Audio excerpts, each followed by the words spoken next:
Ginisang ampalaya sa sardinas. Magluto naman tayo ng ginisang ampalaya na may sardinas. Ayan, meron tayong of course ampalaya, garlic, onion, chili flakes, patis, sardines, tsaka salt and pepper. So mag-isa na tayo guys. Of course, unahin na natin yung ating onion. Ayan.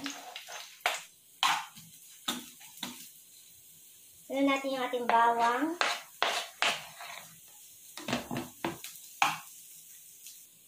Lagay na natin yung ating sardinas.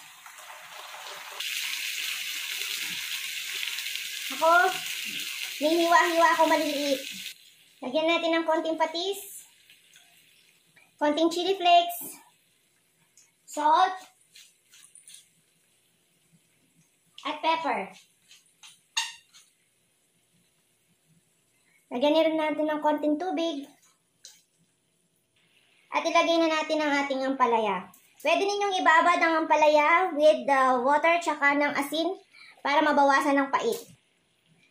Lutuin lang natin ang ating ampalaya from 5 to 10 minutes or less.